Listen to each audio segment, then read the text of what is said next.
For civil litigation, decent amount of the time that we get calls. It's fairly late in the process when expert disclosure deadlines are coming up. Most of the discovery has already happened, and now you're just trying to worry about the last few things from the litigation side before arbitration or trial or whatever step is about to happen after that. And we can deal with that. We've done it enough times, get the right information and we can make that work. One of the biggest problems with that is not just that there might be a time crunch. I mean, sometimes that happens and there's nothing you can do about it, but we're not going to be involved just to bill hours for 7 straight months for the sake of it.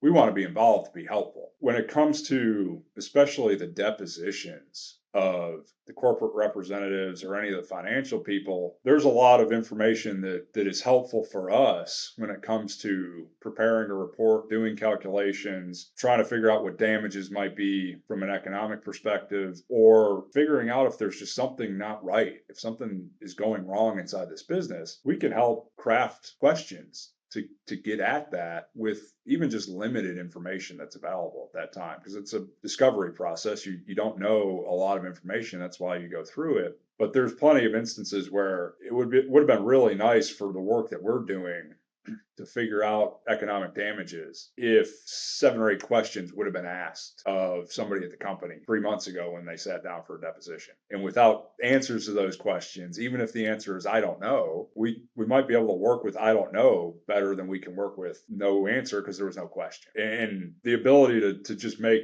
our work more robust with simple additions is pretty valuable and gets lost if all of a sudden procrastination has led to us finally getting a phone call 4 weeks before a deadline when all of the depositions are done and that whole part of the case is over with and you can't go back and redo it. This was years ago, but I had a project where got called pretty early on. The lawyers that were working on it knew that it was going to be a little bit messy and knew that there were going to be a lot of moving parts. It was an economic damages case that had a common sense claim for economic damages. There was a natural disaster, a business couldn't operate for an extended period of time. They lost money. It's pretty straightforward from that perspective. Where it got messy was that the business owner was making a lot of claims about how much money was lost that seemed a little bit detached from reality. And because we got involved early enough,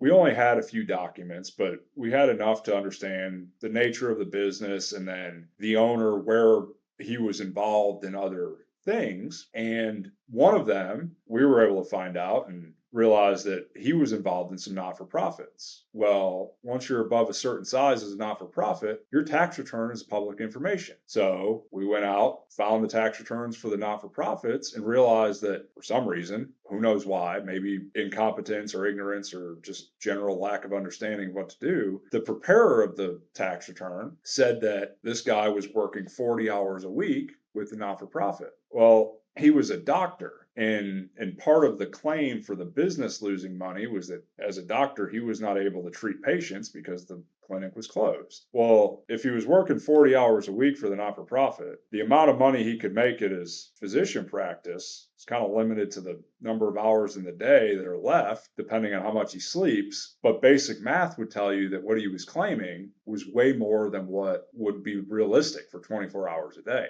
And again, the tax return was probably not correct. It was probably prepared by somebody that didn't know what was going on. But when that got brought up in his deposition, all of a sudden the realization set in that the math doesn't work out with what I'm claiming here. And if I'm not careful, this could come back to haunt me from an insurance fraud perspective. We might not need to go down that path. And a day and a half later, the case settled. Again, the not-for-profit tax return was not really going to impact our work and ultimately my testimony in my report, but it did impact his deposition. And it was just a simple question, but made a light bulb go on that said, you know what, this is not the tree I'm going to bark up today. Let's settle this case. I'll go find something else to do. And, that's valuable to ultimately our client because now it's over with, right? The expense that's related to it, everybody's, settlement happens. If both sides are a little bit unhappy with the settlement, that's probably a good thing. And everybody can move on and go to the next project.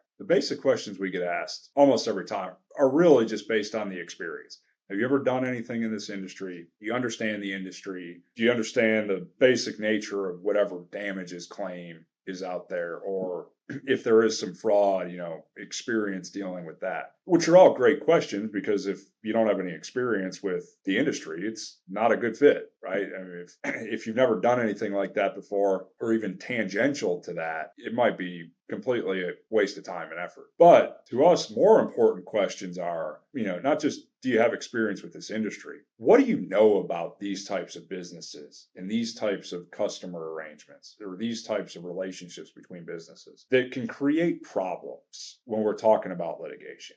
Are there things we can ask about that we want to know either to protect our client so that we don't go down that path? Or have you seen something in the past where we can ask about that to make the other side start to think maybe this isn't a dispute we really want to stay involved in? Are there different experiences you have where we can protect ourselves and our clients where we need to, or just bring this to a faster end?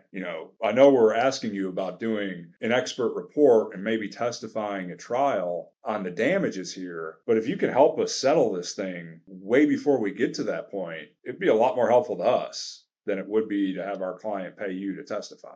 There's fraud when you feel like you've been defrauded. And there's fraud and forensic work when you need help because the FBI thinks you did something wrong. And in those cases, the white collar attorneys that hire us know that they've got to build a fort around their client and they need to know all the bad information, because if the FBI is around, it's probably not the greatest day in the world. There's something going wrong. So knowing where to look for those types of things is something that informs what we do in civil litigation, just with the concept of, hey, there might be something in here that's not great. Things have gone wrong. Regardless of who might be at fault, we don't know yet.